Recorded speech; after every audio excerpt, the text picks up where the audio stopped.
Pues, como ya hemos hablado, estamos tratando con la doctrina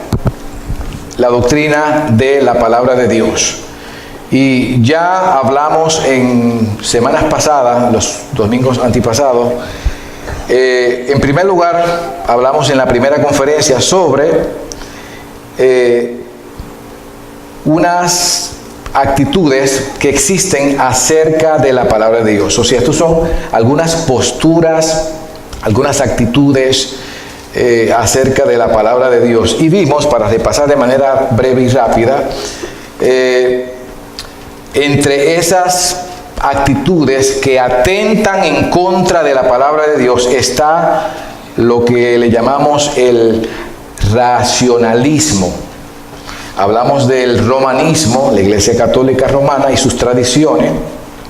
Hablamos de la neoortodoxia, hablamos de las sectas y hablamos del misticismo.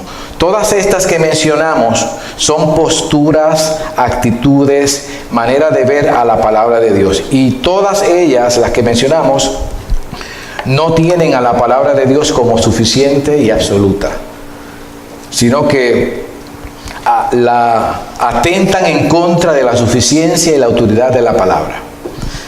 Por último, tratamos la postura ortodoxa, que es la que afirma, y la que afirmamos nosotros, que solo la palabra de Dios es autoritativa, porque ha sido inspirada por Dios, y es suficiente. En una segunda conferencia hablamos sobre, o presentamos, el significado de la revelación. Y esa palabra hablamos que es bastante peligrosa en Latinoamérica, porque se usa muy mal. Y en breve, el significado de revelación, que es el descubrimiento que Dios hace de sí mismo para dar a conocer su voluntad a los seres humanos. En otras palabras, Dios es el que ha determinado darse a conocer al ser humano. Si Dios no se revela, nadie lo conocería. Entonces la revelación es el Dios presentarse al hombre de diferentes formas. Vimos también que Dios se reveló a través de diferentes vías o medios. Y de esos medios de revelación en el Antiguo Testamento lo vimos hasta el Nuevo Testamento, y mencionamos algunos como la suerte. Eso era una forma que se usaba en el tiempo del Antiguo Testamento, y aún ya para el tiempo de los apóstoles se usó la suerte como una forma de conocer la voluntad de Dios. Hablamos de el Urim, el Tumim, que eran dos piedras que usaba el sacerdote, y por medio de esas dos piedras pues Dios revelaba su voluntad para ciertos asuntos. Hablamos de los sueños, un poquito problemático. En algún día hablaremos solamente de eso, porque hoy está de moda también que todo el mundo sueña y dice que es Dios. Y a veces que se come un buen lonche, una comida fuerte, se acuesta a dormir y sale soñando disparate y dice, ese es Dios, revelación de Dios. No. Pero en el tiempo del Antiguo Testamento y aún en el Nuevo, esporádicamente, no era con frecuencia, Dios se reveló a través de sueños para mostrar su voluntad. Incluso Dios usó, o Dios dejó ver su voluntad a través de personas no creyentes, como reyes que mencionamos. Y también otros medios que Dios usó para revelarse, vimos que fue los sueños, las visiones y las teofanías.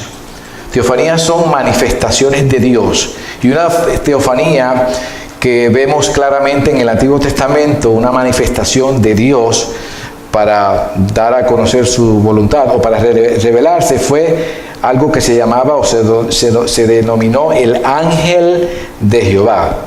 Fíjese que se le llamaba el ángel de Jehová singular, y era una referencia, pues realmente era una manifestación de Cristo preencarnado. Entonces, además de estas vías, estos medios, también Dios reveló su voluntad a través de profetas y apóstoles. Usted ve esta palabra de Dios hoy que tenemos en nuestras manos, fue porque Dios usó a los profetas del Antiguo Testamento y a los apóstoles en el Nuevo Testamento para revelar su palabra, su voluntad aquí. Quiero hacer un distintivo porque esta semana me di con el mismo problema con otros ministros que todavía no entienden. Los profetas son mensajeros que Dios usó e inspiró, y hoy vamos a tratar con lo que significa inspiración. No inspiró en la misma forma que hoy una persona se inspira a escribir una canción. No. Fue que Dios dio su palabra a través de estos profetas, y estos profetas hablaron de parte de Dios sin error. Hablaron de parte de Dios y plasmaron por escrito lo que Dios les reveló. El punto que tenemos que entender es que en ese momento que Dios reveló su palabra a través de los profetas y también de los apóstoles en el Nuevo Testamento, es una palabra que es autoritativa porque es la voz de Dios escrita. Y también es una palabra que es infalible, no es falible y es inerrante.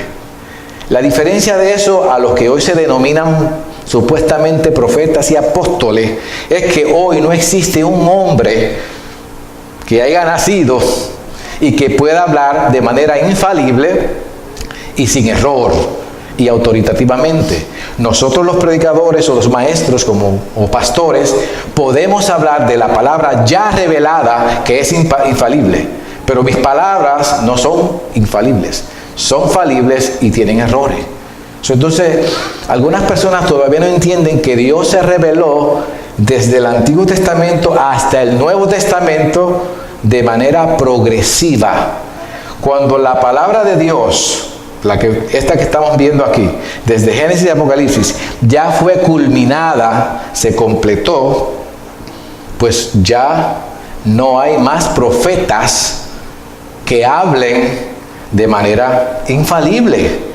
Porque si lo hubiera, ¿sabe qué tendríamos que hacer? Cada vez que habla un profeta por ahí y dice que es de parte de Dios, pues Dios no puede fallar en lo que profetiza y dice. Y no puede haber error en sus palabras. Tendríamos que tomar todos esos mensajes y agregarlos a estos 66 libros. ¿Sabe qué tendríamos hoy día? Una enciclopedia británica de tantas profecías y tantos profetas que dicen que hablan del nombre de Dios de manera infalible. ¿Entienden? Tienen que entender esto para que entiendan que la palabra autoritativa, infalible y sin error es la que ya ha sido revelada por Dios mediante profetas y apóstoles. ¿Estamos claros? Perfecto. Ya hemos planchado esa parte. Ahora, Hebreos 1:1 habla que hubo una forma especial en la cual Dios se reveló a la humanidad. Vimos en el Salmo 19 dos tipos de revelaciones. ¿Se recuerdan? Esto es un repaso. No hemos comenzado todavía. Y Dios se reveló y se manifestó, se deja ver a través de ¿qué? De la naturaleza. Salmo 19 dice, los cielos cuentan la gloria de Dios y el firmamento la obra de tus manos. Podemos ver que existe un Dios porque Él se ha revelado a través de la creación. Eso se conoce como revelación natural o revelación general para todo el mundo, cristianos y no cristianos. Pero el Salmo 19 continúa y dice, la ley de Jehová es perfecta, y dice otros atributos. Dios se reveló también a través de la palabra escrita. Tenemos dos palabras. Podremos decir que tenemos tres revelaciones. La revelación natural, que revela a Dios, pero no revela los atributos de Dios, solamente revela su poder de una creación. Segundo, Dios se reveló a través de su palabra escrita, que es la que tenemos hoy. Y Dios se reveló sobre todo, Hebreo 1:1, que dice que en aquel tiempo se reveló a través de los profetas, pero ahora, hoy día, se ha revelado a través de ¿quién? De su Hijo Jesucristo. La máxima revelación de Dios al hombre es Jesucristo, que es Dios mismo hecho carne, hermano. Entonces, esos son los medios por los cuales Dios progresivamente se fue revelando al hombre hasta llegar a la máxima revelación, que es su Hijo Jesucristo, que es Dios mismo, la segunda persona de la Trinidad, hecha carne. O le podemos llamar la palabra encarnada, mientras tenemos también la palabra escrita. ¿Ok? Esa fue la forma. Y finalmente tratamos con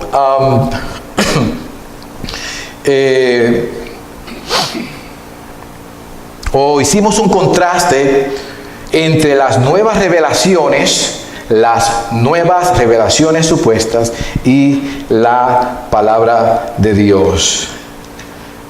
Y citando a Charles Spurgeon, resumimos así lo que hablamos la semana pasada, donde Charles Spurgeon afirma lo siguiente: el canon de la revelación está cerrado, ya no hay más que añadir. Dios no da nueva revelación, sino que Dios afianza la revelación antigua. Entonces yo no puedo salir con nuevas revelaciones porque ya Dios reveló su palabra aquí. Ahora lo que tengo que hacer es predicar sobre ella, expandir sobre ella, enseñar sobre ella, porque Él ya se reveló. Amén. Bien, ahora sí vamos a empezar. Hoy vamos a tratar con la temática la inspiración de la palabra de Dios. La inspiración de la palabra de Dios. Déjeme ponerle aquí para ayudarle un poco. Mírelo ahí. Mire qué bonito. Esos colores son de la época que nos viene. Y dicho sea de paso, por si no lo sabía, en el mes de septiembre se celebra el mes de la Biblia. Y hay una razón por eso, porque la Biblia, en este caso la Reina Valera, que se le denominó la Biblia del oso, porque cuando se hizo esta traducción de la Reina Valera, pues al frente se le puso un oso que estaba tomando miel, indicación de cómo el apetito, el hambre que debe tener uno por la palabra de Dios. Y además hubo también ¿por qué hicieron eso? Es porque en ese tiempo no querían que hubieran traducciones y no querían revelar claramente los asuntos y no querían ponerle un símbolo religioso, pues pusieron un oso, pero el significado estaba detrás de eso. Ahora, volvemos y repetimos, la inspiración de la palabra de Dios es la temática de lo que vamos a tratar hoy. Y hay 3 divisiones o subtítulos de lo que vamos a hablar. Primero, lo pueden apuntar si desea: teorías sobre la inspiración. Vamos a ver algunas teorías acerca de la inspiración, porque hay muchas teorías por ahí que confunden a uno. Por supuesto, no vamos a ser exhaustivos, sino que vamos a ser muy general en lo que vamos a presentar. Número 2, vamos a ver la definición ortodoxa de inspiración bíblica. ¿Cuál es el significado? Y por último, queremos ver, la problemática de las llamadas revelaciones inspiradas. Queremos ver un poquito de eso. Entonces comenzamos primero con teorías sobre la inspiración. Vamos a ver acá. Le puse aquí el PowerPoint, o que yo creé más o menos, para que se le haga fácil y tengan pues, si tienen que anotar, ya tienen el bosquejo al menos y pueden rellenarlo de acuerdo como ustedes deseen. Entonces, teoría sobre la inspiración. La primera teoría que queremos ver es la teoría que trata de la inspiración natural. Inspiración natural. Y esto trata que no existe el elemento sobrenatural. Esta teoría de inspiración de la palabra de Dios lo que cree y anuncia es que no existe elemento sobrenatural, sino que hombres dotados, hombres humanos comunes, pero que fueron genios intelectuales, personas muy conocedoras, pues salieron con este libro. Gente de mucho conocimiento o genios literarios, si les quieren poner así. Entonces, la Biblia fue escrita por autores geniales, por genios, pero meramente humanos. Entonces, este libro no es más que una buena literatura creada por hombres genios. La segunda teoría es la inspiración mecánica o dictado.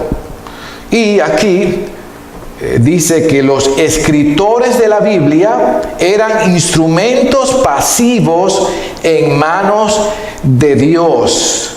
Entonces, las personas que fueron usadas para escribir la palabra simplemente eran máquinas robóticas. Dios les dictó y ellos copiaban. Por eso es que se le llama la inspiración mecánica o dictado. Solo algunas partes de la Biblia fueron dictadas. Por ejemplo, los 10 mandamientos. Por supuesto, en la Biblia hay partes en las cuales Dios dio mandamientos y dijo, bueno, anota, Moisés. Primer mandamiento, segundo mandamiento, bien. Ahí hubo un tipo de dictado. Pero no es que Dios usó a los hombres de Dios y dictó toda la palabra de Dios. Vamos a ver la tercera teoría sobre la inspiración, que dice, es la teoría de inspiración parcial. Y dice que solo algunas partes no reconocibles de la Biblia fueron inspiradas. En otras palabras, sí, la Biblia fue inspirada por Dios y usó a algunos hombres, pero solamente algunas partes, como aquellas que no podemos discernir o no podemos ver en la historia. Le voy a dar unos ejemplos, como lo que es la creación, porque nadie estaba allí. Precisamente hablaba con mi hija sobre ese asunto de la evolución y el creacionismo. Es que nadie estaba ahí. ¿Cómo se atreven a decir que hace miles y miles de años? ¿Usted estaba ahí? Nadie estaba ahí.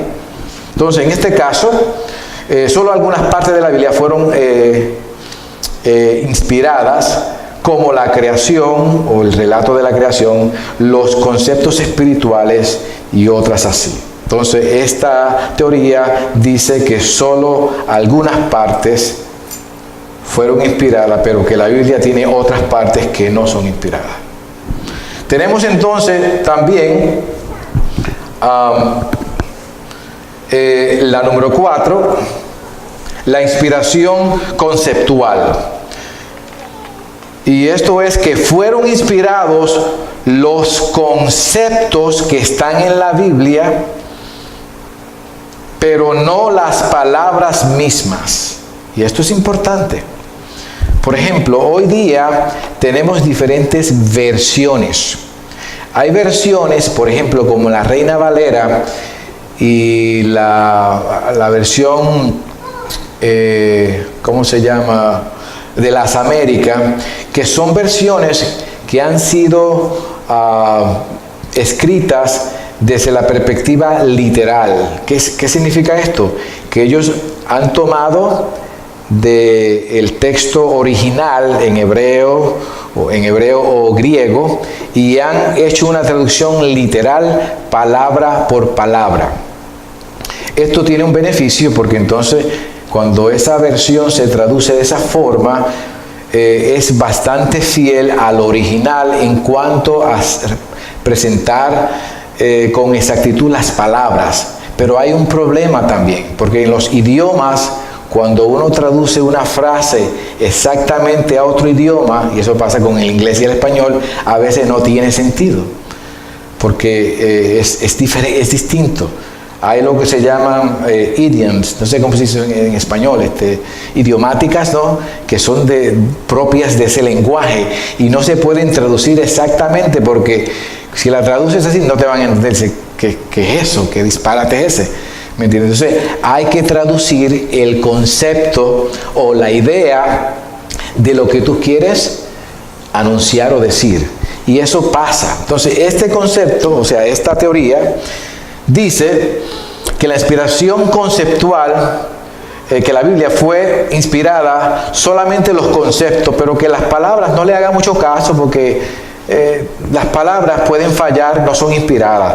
Lo que tienes que coger es la idea que quiso decir el autor. Pero cada palabra no es inspirada. Eso es un error. Vamos a ver, entonces, una quinta teoría es la inspiración de gradación, que tiene que ver con grados de inspiración.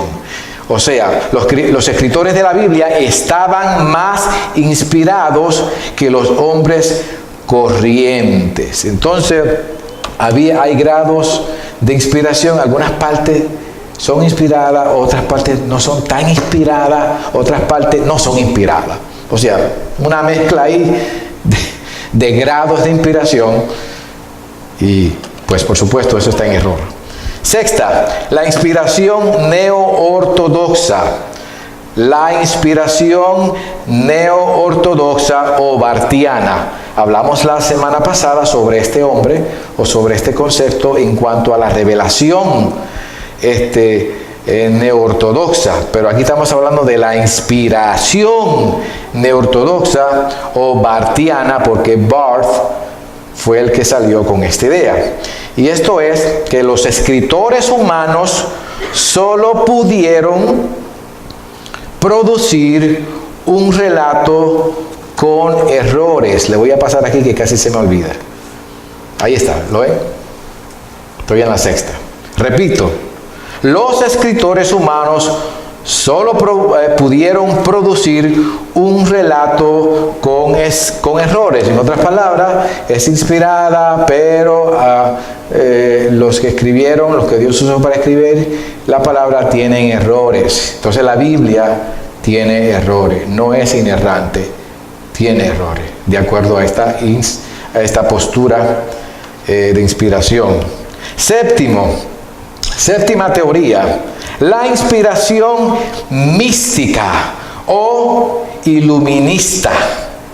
Dice que los escritores de la Biblia estaban llenos del Espíritu justamente como puede estar cualquier cristiano hoy. En otras palabras, eran personas que estaban llenos del Espíritu y simplemente pues escribieron de manera mística o iluminados. Y de ahí, por supuesto, entonces hoy día puede pasar lo mismo. Dios llena de su Espíritu a alguien, entonces puede hablar de manera inspirada y de manera inerrante y pues ya. Y podemos entonces seguir agregándole libros adicionales a la palabra. Bien, nos queda, bueno, eso es todo con respecto a las teorías de inspiración. Cierro resumiendo todo lo dicho en frases. Entonces, estas teorías, todas las que hemos mencionado, son incorrectas. Y lo voy a abreviar de esta forma. Primero, la inspiración bíblica no significa que la Biblia fue escrita por genios. Tampoco significa que fue un dictado mecánico. Tampoco no fueron algunas partes inspiradas. No fueron solo conceptos inspirados. Tampoco fueron hombres con mayor inspiración. No fueron escritores humanos que erraron en los relatos. Y no fueron cristianos llenos del Espíritu Santo como hoy. Entonces, ¿qué es la inspiración bíblica? Vimos lo que no es. Vimos las teorías que se afirman. Pues vamos a ver entonces la definición ortodoxa de la inspiración. Ahí lo tienen, si quieren apuntarlo, apúrense porque voy rápido. Ahí tengo mucho que decir y tengo poco tiempo. Definición ortodoxa de inspiración bíblica es la siguiente. Tomé dos definiciones, pero le voy a leer la que tenemos aquí.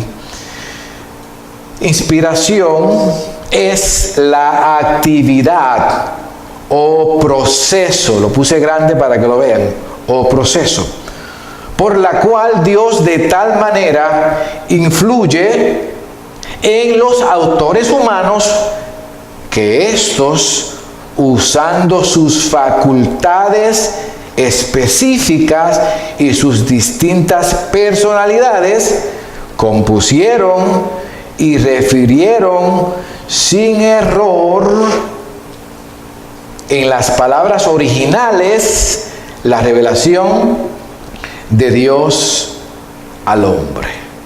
Ahí lo tienen. No lo voy a repetir porque ya lo tienen acá. Voy a agregar otra definición que es la misma, pero un poco variando algunas palabras. Inspiración es la revelación de Dios captada en los escritos de la Biblia por medio de la inspiración.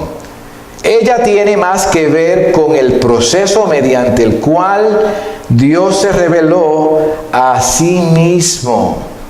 La inspiración tiene que ver más con el proceso mediante el cual Dios se reveló, que con el hecho de su revelación de sí mismo. Hay un distintivo entre lo que es revelación y lo que es inspiración. ¿Me siguen?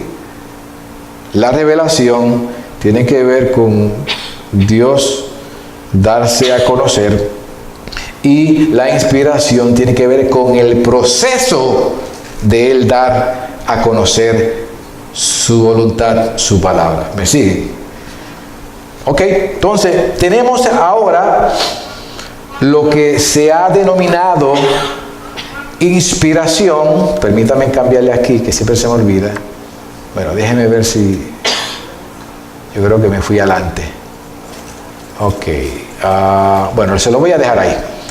Me fui adelante. Yo creo que salté un punto aquí, pero no importa. Sí, salté un punto, pero no importa. Es la siguiente. Y la inspiración es verbal. Repito, la inspiración es verbal y plenaria. Si ven, la palabra verbal tiene que ver con ¿qué? Con verbo, con palabra. Y plenaria tiene que ver con que es plena, es completa. Entonces, esta es la doctrina verdadera, y significa que cada palabra verbal y todas las palabras plenaria fueron inspiradas sin error en los manuscritos o en las palabras originales. Ok, quiero que me atiendan para que entiendan este punto, porque si no nos vamos a perder. La palabra de Dios fue inspirada de manera verbal. Cada palabra es inspirada y todas ellas fueron inspiradas en los manuscritos originales sin error. Ahora, las versiones que tenemos hoy tienen algunos pequeños errores de traducción. porque no tenemos la copia original. Ahora, quiero que entiendan que eso no le resta peso a la palabra de Dios escrita que usted tiene hoy, a la traducción. ¿Por qué? Porque las variantes que existen en la traducción de versiones simplemente son variantes como que cometieron un error en poner una coma donde no tenían que ponerla, un acento donde no tenían que ponerlo, variantes quizá como que agregaron una S donde es más, porque los copistas eran humanos, fallaron en algo, pero en lo que es presentar la doctrina y enseñanza que se dio del escrito original está intacta. ¿Me están entendiendo? 99.9, si le quieren poner, ¿no? Está intacta. Son variantes de la traducción. Pero en los originales, en el escrito original escrito, que no lo tenemos, pero tenemos tantas copias. Eso es fascinante, hermano. En algún momento quisiera enseñarle. La Biblia es el documento que hoy existe más fidedigno de todos los libros que existen en el mundo, porque hay tantas copias que se hicieron que se puede uno verificar con la otra y puede haber al unirlas cuán exacto y qué exacto es la palabra de Dios desde la original, y de ahí se puede complementar, de ahí se puede ver la exactitud y la fidelidad de esta palabra. Bueno, continuamos entonces. Dice el teólogo Charles Riley lo siguiente: todo lo que tenía que afirmar uno para afirmar la creencia en la plena inspiración de la Biblia en el pasado era decir, creo que la Biblia es la palabra de Dios. Con eso bastaba. Pero hoy tiene uno que decir, creo la plenaria y verbalmente inspirada, infalible e inerrante en los originales manuscritos, palabra de Dios. Y aún así, quizá no se exprese con suficiente claridad. ¿Qué quiere decir el autor? Que hoy hay gente que dice que cree en la palabra inspirada, pero usted tiene que indagar, explícame, ¿qué tú quieres decir con eso? Bueno, yo creo en la palabra inspirada, pero hay unas partes aquí que no son ciertas, que son ficciones, o que no son inspiradas, y le salen con otros cuentos. ¿Ves? Entonces, hoy hay que ser bien específico y ver, tú dices que crees en esto, pero dame los detalles, a ver si es verdaderamente que tú crees en la palabra inspirada, verbal y plenaria. O le estás quitando y poniendo, Mucho cuidado. Vamos entonces aquí. Vamos acá. Que aquí hay mucho material, hermano, pero traté de resumirle y es sumamente difícil. Vamos a ver entonces pruebas de la inspiración verbal y plenaria. Vamos a ver evidencia, pruebas de la inspiración verbal y plenaria. Lo que reclama la Biblia para sí. Estas pruebas es lo que el mismo texto reclama que es. Segunda de Timoteo. Ese texto es fundamental. Segunda de Timoteo 3:16. Y apenas vamos a leer y mencionar, porque los textos que les voy a dar ahora tienen explicación para dar un estudio aparte, solamente con estos textos. Pero no tengo el tiempo. Segunda de Timoteo 3:16 dice, ¿alguna escritura es inspirada? ¿Eso es lo que dice ahí? ¿Alguna escritura? Toda. Y ya usted sabe mi problema con la palabra todo. Todo es todo. Toda escritura es teoneustos. Teoneustos es soplada, o realmente la palabra que debe ser en vez de soplada es exhalada. Exhalada. Inhalar es cuando usted, es hacia adentro, respira hacia adentro, usted inhala. Pero esto es exhalar hacia afuera. Dios exhaló hacia afuera su palabra y eso es lo que tenemos hoy. Tenemos esto es como decir, tenemos el aliento de Dios en letra. El Dios eterno, poderoso, perfecto, inerrante, etcétera. Lo tenemos plasmado en palabras escritas. Entonces, toda escritura es theopneustos, soplada, o esa palabra realmente use la palabra exhalada, es mejor. Es exhalada por Dios. Toda, no dice algunas. ¿Cuántas palabras dice? Todas. Entonces, esto significa que Dios es el autor de las escrituras y las escrituras es producto de su aliento creador.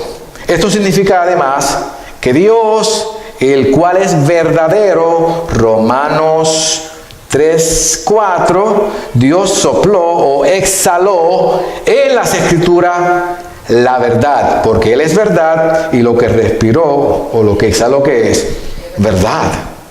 Esto es lo que tenemos. Entonces la Biblia entera provino de Dios para enseñarnos cómo vivir. Es útil. El texto de 2 de Timoteo 3:16 más adelante dice que toda la palabra es inspirada por Dios y es útil para enseñar, para reprender, para corregir, para instruir en justicia. Entonces debemos enfatizar que la inspiración se aplica a los escritos bíblicos originales, como ya le mencioné, y no a los autores bíblicos.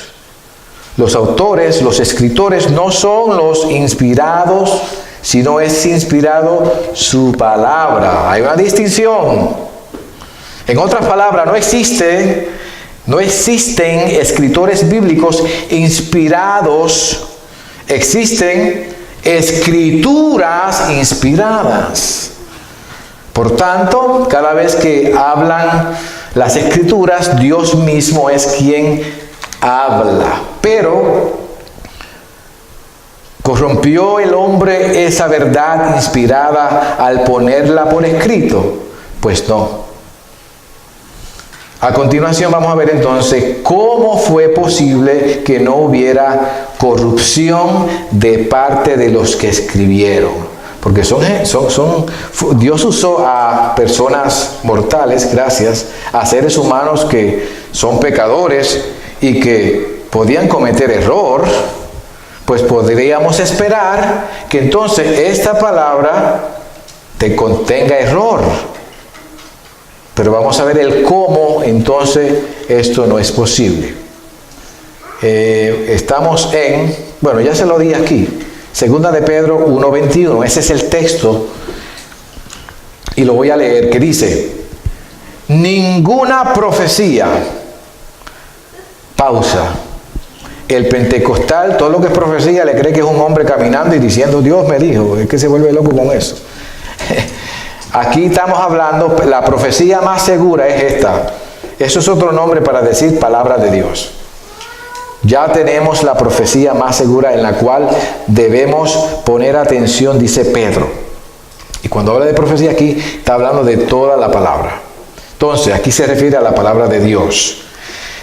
Ninguna profecía, y vemos en el verso 19, la palabra profética más segura, que es la Biblia, fue dada, ninguna profecía, ninguna palabra de Dios fue dada jamás por un acto de voluntad humana. Esto no fue un tipo que se le ocurrió de repente y dijo, déjame escribir un libro así, de una manera que tenga todos esos elementos. No, eso no viene de voluntad humana, sino, mira el texto que dice, sino que hombres inspirados por el Espíritu, hombres inspirados por el Espíritu Santo hablaron de parte de Dios. Y aquí vemos entonces el cómo de la inspiración. Voy a explicar breve. Primero, Los escritores fueron llevados, los escritores fueron movidos, los escritores fueron impulsados o los escritores fueron dirigidos por el Espíritu Santo como un barco es llevado por el viento. Cuando el viento sopla, ¿no? Aunque el barco usted le dé para un lado y quiera forzarlo, si el viento es fuerte, ¿qué es lo que pasa? No le queda otra. Va a ser llevado, dirigido por el viento ese barco. Así fueron dirigidos, llevados los hombres de Dios por Dios. Además, es por esto que la verdad que Dios exhaló en las Escrituras no se corrompieron o no se corrompió, pues el Espíritu Santo fue la fuerza guiadora que dirigió a los escritores. Tercero, el Espíritu Santo vino a ser coautor con cada escritor humano de la Biblia. En otras palabras, la Biblia es divina humana. ¿Quién es divino humano? Y es Dios. La palabra encarnada, Cristo. ¿Por qué es divina humana? En el sentido de que Dios es quien inspiró su palabra, pero Dios no simplemente la dejó caer del cielo ahí en una piedra o en un libro, sino que usó a seres humanos para que la escribieran. Esto demuestra entonces doble autoría de la palabra de Dios. El Espíritu Santo que guía, conduce y preserva del error a los hombres involucrados en la redacción de los escritos o de las escrituras, y los autores mismos que fueron movidos por el Espíritu Santo. ¿Están siguiendo la idea, hermanos? Amén. Entonces, como ya dije, la Biblia es divina humana porque se originó con Dios, pero fue escrito por el hombre. Hombres pecaminosos escribieron esa palabra, pero lo hicieron sin error, porque Dios, el Espíritu Santo, supervisó el proceso de escritura y utilizó sus propias personalidades, la de las personas individuales, así como la manera de pensar y el vocabulario que esos escritores poseían. Vamos a ver otro verso, porque estos versos son sumamente importantes para entender la inspiración de la palabra, el cómo y el por qué. Este texto es Primera de Corintios 2:13. Ahí lo tienen en pantalla. ¿Qué dice?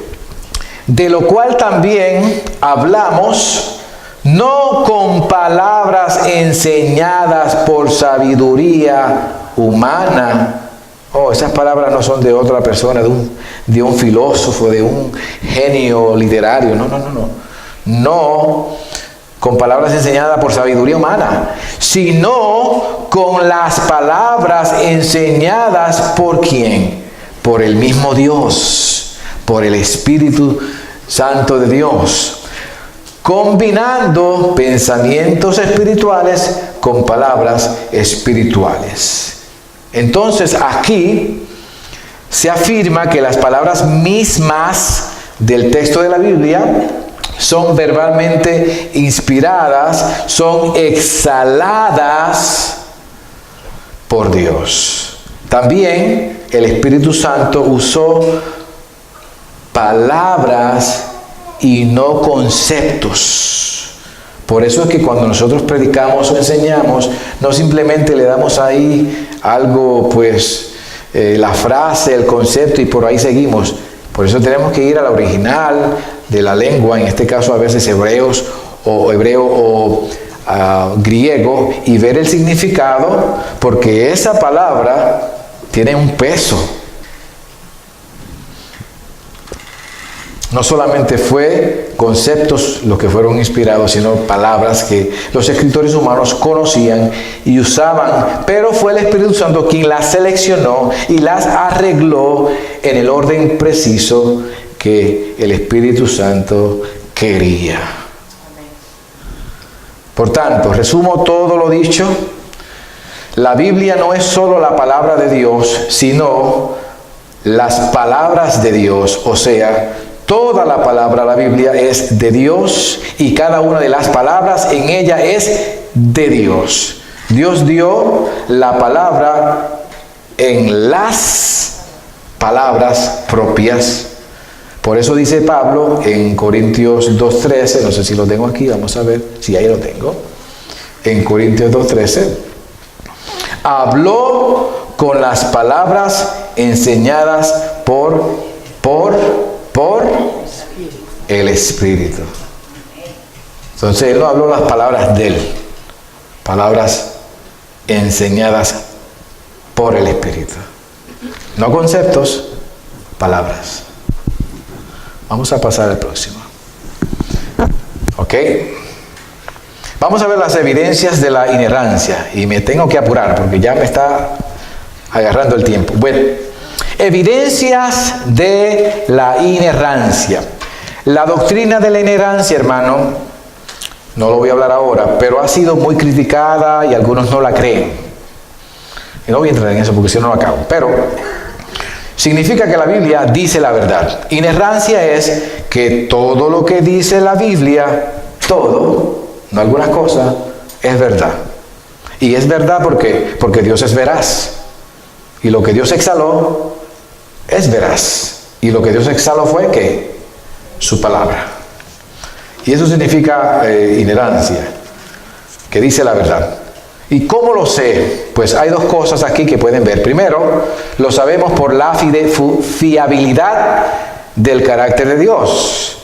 Juan 17:3 dice claramente, porque Dios es el único Dios verdadero. O sea, no existe nadie en el universo que sea verdadero. Solamente Dios es verdadero.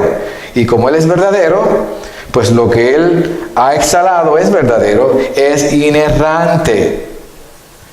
Romanos 3:4, Dios es veraz y todo hombre es mentiroso. ¿Quién es el único veraz? Que nunca ha mentido, no miente ni mentirá, y que siempre dijo, dice y dirá la verdad. Dios. Aquí la tiene, la palabra de Dios. Además, evidencia de la inerrancia tenemos en lo que enseñó Cristo, por ejemplo, Mateo 5:17.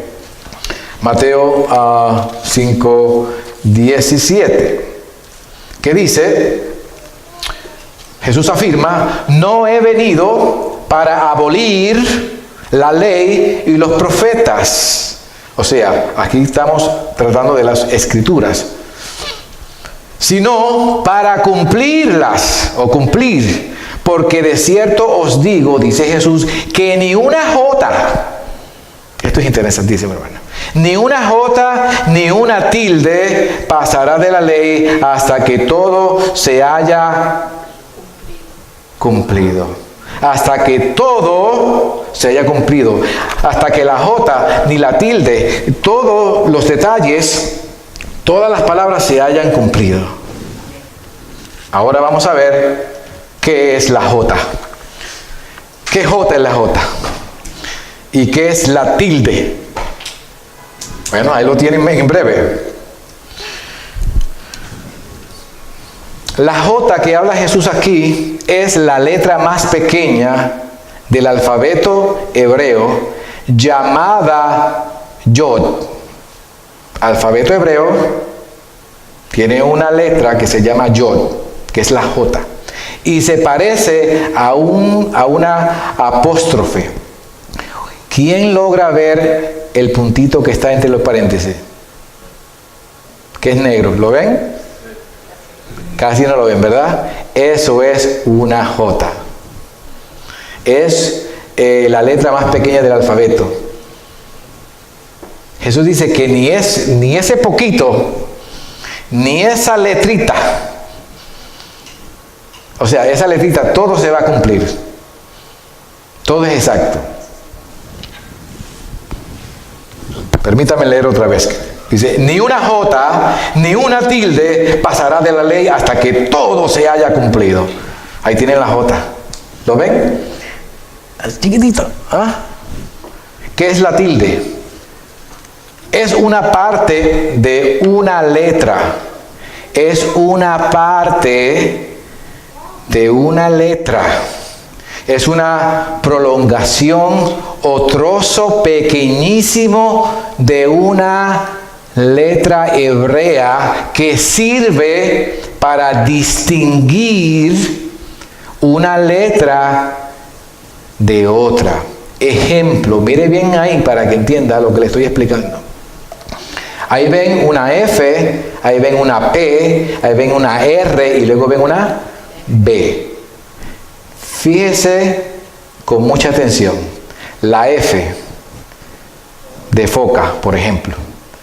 Si yo le pongo una línea pequeñita a la F y la cierro, se convierte en ¿qué? En una P. Y si a esa P de foca le agrego un palito abajo, se convierte en una R. Y si a esa R le doy una vueltita abajo y la cierro, se convierte en una B. Usted ve como un trozo de letra, una pizca, puede cambiar totalmente el significado y dar otra palabra. O sea, de foca, si yo me equivoco y escribo la F muy cerrada, puede decir poca. Y de foca a poca hay una distancia. Y si a la poca le agrego un rabito, de poca a roca es otra palabra. Y si de R, roca, le agrego otro trozo a la letra, a la parte baja, entonces de roca se convierte en boca. Y boca y roca no es lo mismo. Ya tengo un trabalengua. ¿Me están entendiendo lo que Jesús quiso decir? Toda la escritura, cada palabra, cada tilde es exhalada por Él y es importante. ¿Están entendiendo? Juan 10:35 afirmó, pero antes de eso, resumiendo.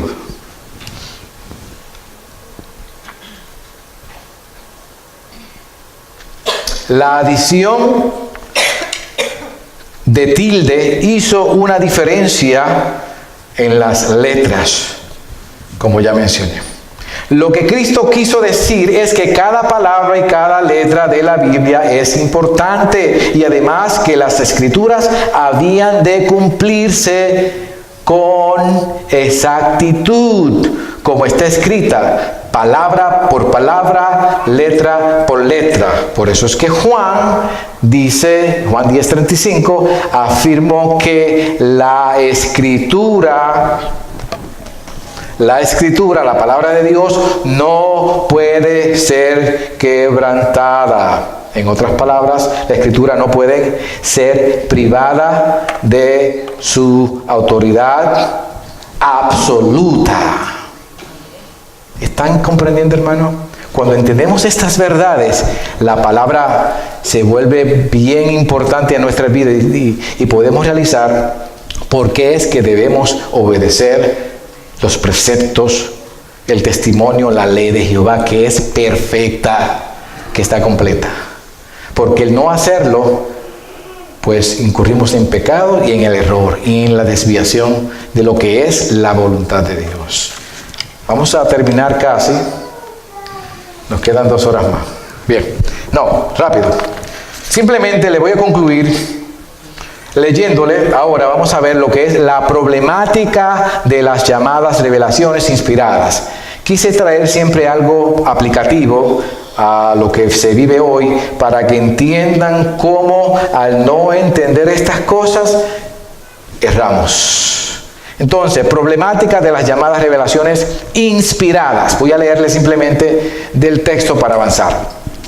Raúl Saldívar advierte. ¿Quién es Raúl Saldívar? El teólogo que le presenté el libro, entre otros que dicen lo mismo, pero lo estoy citando a él. Dice, al igual que la palabra o el concepto de revelación, la palabra inspiración es una palabra muy delicada que debe ser utilizada con mucha cautela. Por favor, no diga, Señor me inspiró a mí a darte una palabra. Tú no tienes tal poder, ya fue inspirada la palabra. No diga, el Señor me reveló.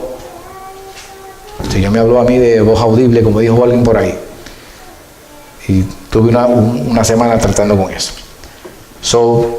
Repito, la palabra inspiración es una palabra muy delicada que debe ser utilizada con mucha cautela. Dios no inspira a nadie en la actualidad. Por lo tanto, nadie puede arrogarse la capacidad de hablar o escribir sin error.